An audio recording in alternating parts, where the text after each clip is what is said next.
In this video, we're going to be going over the exact Facebook ad strategies we've used to double the subscriber growth through Facebook ads. And we'll show you exactly what we did to reduce cost per subscriber by about 50% through Facebook ads and some other optimizations.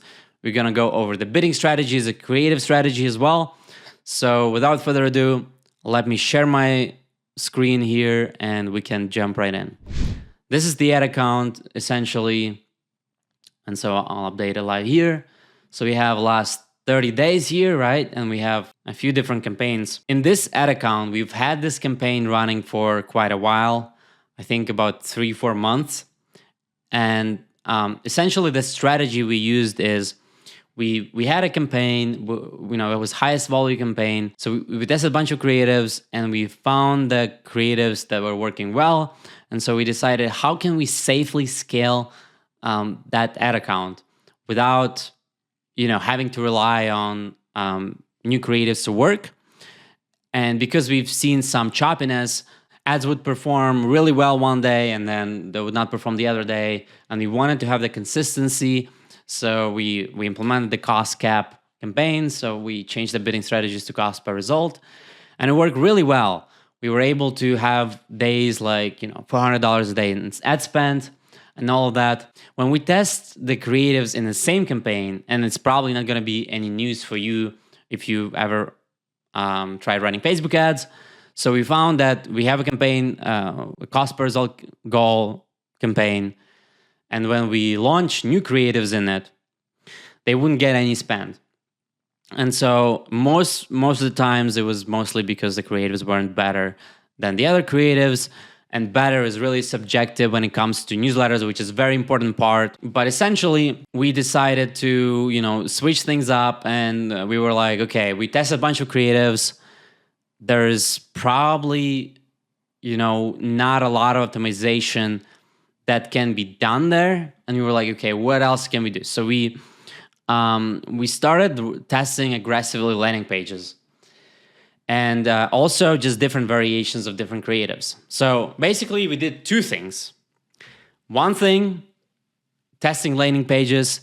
The other thing is, how can we take the existing creatives and expand into different audiences? So we know the creative types that's working. We know the angle that's working. Different subgroups of people in the same group. And so how can we expand on that? And so we launched the first thing we did, we found a really winning landing page combination, and it took us about 2-3 weeks. And so that really moved the needle by quite a bit. So as you can see, this campaign has a 60-cent CPA. This campaign has 30 cents CPA, and we're spending about $400-$500 a day, and it's doing pretty well. And even if you look at like yesterday, I mean, it's 35, but overall it's been pretty good. So if we can compare essentially the dates, we'll see that there's a few parts of the business where you can optimize, and there's a few parts of the funnel where you can optimize. So if you see, okay, you're testing a bunch of creatives, it's not, it's really like leading to these incremental results. The question is, what can you do? Where in the funnel can you focus to maximize the output from the effort you put into the work, right? So we did that.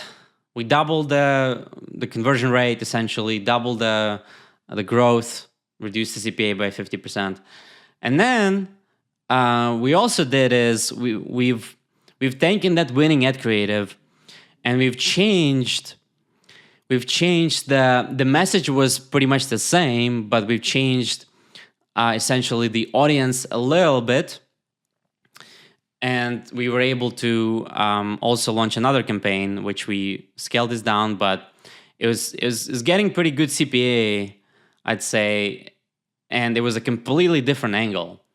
So it added another, $100, $200 per day. Now we scaled it down because this is better than this. But if you were like, okay, 40 cents CPA is good, then we could still scale it up. But yeah, that helped to add some volume for sure, and we can see that they're pretty much the same at this current scale. But yeah, those are two things we did. The campaigns are at the highest volume, and if I look at the daily performance here, it's still pretty consistent. It's within the range we want. So in the past, we were like, okay, we only want $60 CPA, and so we must implement this cost cap. Otherwise, it's not gonna work. And here, we're like, okay, I mean, this is clearly better than 60 cents. So we don't really need we don't really need having the cost cap, and we can just have the highest volume, and it's pretty consistent within the range, because a lot of it is averages. When you run Facebook ads campaigns, you'll see like over a month, you'll see like there's going to be some weeks where this is going to be like 45.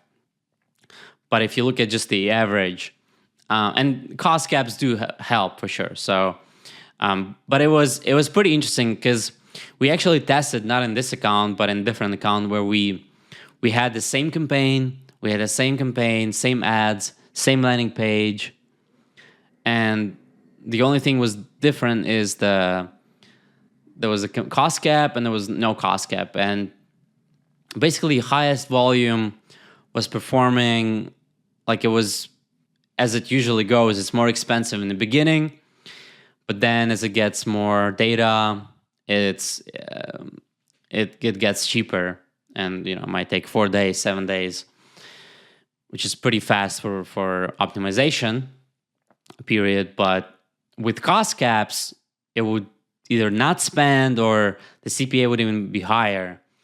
So it's very interesting the way it performs.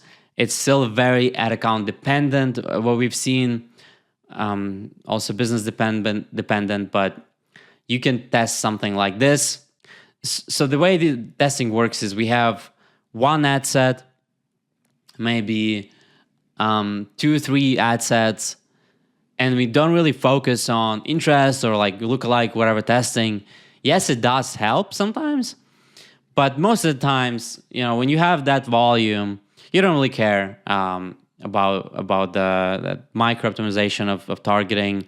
Yes, in the beginning it can help, but we typically just run broad all the time and really focus on creatives, and we isolate different ads for different messages into different campaigns, and we want to track, okay, what's the open rate, what's the click-through rate, if there's a paid subscription upgrade, what's the paid subscription upgrade rate of these types of ads.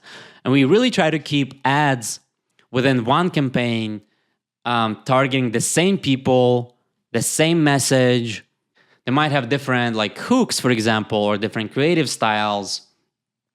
But we even try to separate campaigns by creative styles, because that can allow us to have some extra scale in a different placement, targeting different people. And that really can help unlock new audiences and, help us scale faster. I would highly encourage you to test a few things here. So one, make sure your ads are aligned with the landing page. So an ad is an extension of what happens on the landing page. So it must have some sort of logical component to it. Okay, what you see in the ad, what happens on the landing page. Because if there's mismatch, people are confused, people bounce, and that's it. So that's very important. Also, testing different things on the landing page. I mean, obviously the text that you put in there must not be cluttered and all that stuff. I might actually make a video for the components of high-performing landing page where we're getting 60 to 70% conversion rate. So first is alignment across the funnel, what they see on the ad, what they see on the landing page, what they see after that. Then A/B testing landing pages. I think, obviously testing ads, right? Testing ads, testing messages, hooks, ad creative types. if you have a different message, maybe targeting different audience or a different audience with the same message, you might want to split, because if it's newsletter ads, right? It's like Facebook, what Facebook knows is I want to get the cheapest cost per subscriber. So it's going to get you, but it's not necessarily going to get you the best people for that cost. So you might want to, you must control that. It's not a purchase campaign. And even if it is a purchase campaign, it's also a whole different thing. But you essentially, the way you control it, it's not by targeting, it's not by selecting, interest. Yes, you can put like different age targeting or different zip code income or different age and gender, if that's valuable to you.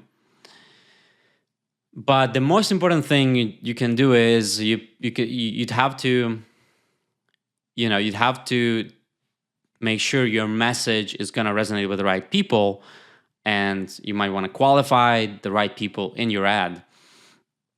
And so that's extremely important if you actually want to get the quality subscribers, and the cost might not really play the role there. You might want to pay like $5 per subscriber, $10 per subscriber, if you're going to get the right subscriber, right? That you can monetize long-term, right? So that's it for today. I hope you found this video valuable.